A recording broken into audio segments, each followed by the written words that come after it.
Hallelujah, praise the Lord. आज का topic लेकर आ गया पहला मनुष्य और दूसरा मनुष्य। हालेलुया। यहाँ पर हम वचन में देखेंगे, वचन पहला कुरिन्थियों में 15 अध्याय वचन 47 में जब हम देखते हैं तो यहाँ पर वचन हमें यह सिखाता है हालेलुया कि वचन हालेलुया प्रथम मनुष्य धरती से अर्थात मिट्टी का था। प्रथम मनुष्य, पहला मनुष्य धरती पर, ओ हालेलुया, ओ धरती पर कैसा था? मिट्टी का था। लेकिन वहाँ पर दूसरा मनुष्य स्वर्गीय है। पहला व्यक्ति जो है, पहला मनुष्य मिट्टी का है, पहला मनुष्य इस जमीन का, मिट्टी का, और वहाँ पर लिखा है दूसरा मनुष्य स्वर्गीय है। हालेलुया। तो पहला मनुष्य कौन है? आदम। और आदम के द्वारा जितनी पीढ़ियाँ हुई, आदम के द्वारा जितने मनुष्य पैदा हुए, आदम के द्वारा जितनी स्त्रियाँ पैदा हुई, बच्चे पैदा हुए, सब मिट्टी है। लेकिन यदि वे यीशु पर विश्वास करके या बोल सकते हैं हम वो परमेश्वर पर विश्वास करके धर्मी ठहरते, या परमेश्वर पर भरोसा करके वे यदि विश्वास करते तो वो उद्धार पा सकते हैं, उसका छुटकारा हो सकता है और वह स्वर्गीय मनुष्य बन सकता है ना। दूसरा मनुष्य कौन सा है? स्वर्गीय। यदि एक व्यक्ति पृथ्वी पर परमेश्वर के अनुग्रह से उसका उद्धार होता है तो वो परमेश्वर की आज्ञा मानकर वो स्वर्ग में चला जाता है। दूसरा मनुष्य स्वर्ग, यानी पहला जो मनुष्य है पापी, यानी हमारा शरीर पापी है, तो इस पापी शरीर को मिट्टी में ही छोड़ के जाना है। इस शरीर को जमीन पे छोड़ के जाना है। मिट्टी का है इसलिए मिट्टी में मिल जाएगा। लेकिन बाइबल का वचन क्या कहता है कि दूसरा मनुष्य स्वर्गीय है। पहला आदम पापी ठहरा, आदम के द्वारा पाप आया और पाप आज तक मनुष्य में रहता है। आदम और हवा के द्वारा पृथ्वी पर पाप आया, पृथ्वी पर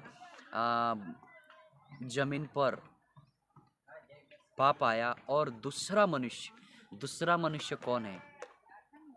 दूसरा मनुष्य प्रभु यीशु मसीह है, जिससे हम उद्धार पाते। पहला आदम परमेश्वर की महिमा से दूर हो गया।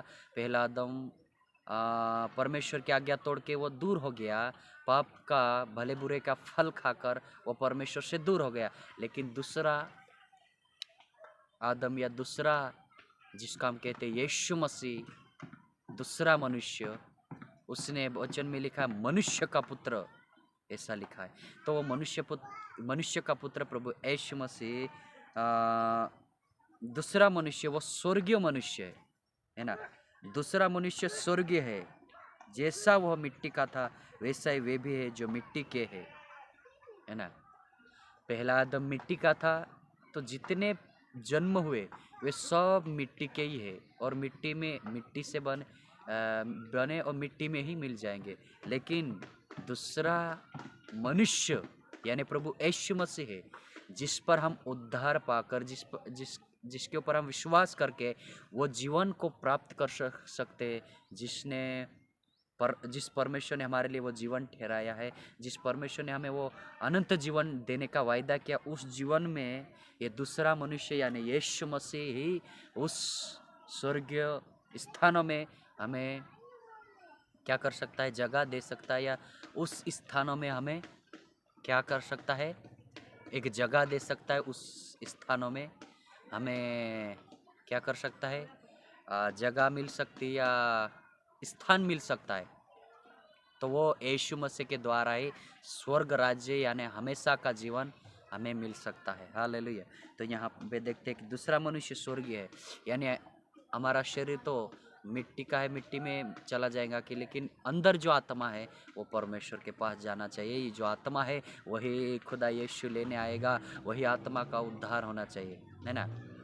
तो पहला जीवन हमने छोड़ा जो पाप का था, बुराई का था, हमारा मन, शारीरिक, आध्यात्मिक, कुड़कुड़ाना, बुराई करना, घमंड करना, ये सब घमंड हमने छोड़ा।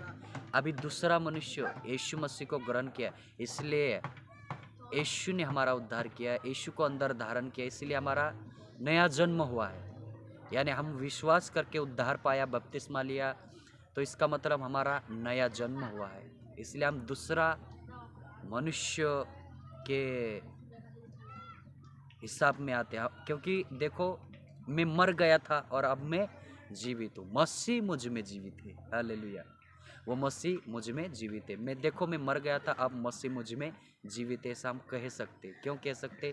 क्योंकि हमारा उद्धार हो गया। पहला मनुष्य है ना, पिता पुत्र पवित्र आत्मा को हमने ग्रहण किया, बपतिस्मा लिया, और पहला मनुष्य पानी में डूबकर हमने पाप का स्वभाव, मन फिराव का बपतिस्मा लेकर हमने सारा पाप छोड़ दिया। अब हम नया सिरे से जन्म ले लिए, नए तरीके से हम जीवन जीना चालू करते, नए नए तौर पर हम आगे जीवन जीते, नए सिरे से हमारा जन्म हुआ है। हालेलुया। तो मैं खुदा का धन्यवाद करता हूँ, प्रभु ने आज का ये वचन दिया। आज का ये वचन परमेश्वर ने हमें बताने के लिए अनुग्रह दिया। धन्यवाद। यीशु को सारा महिमा देते हैं।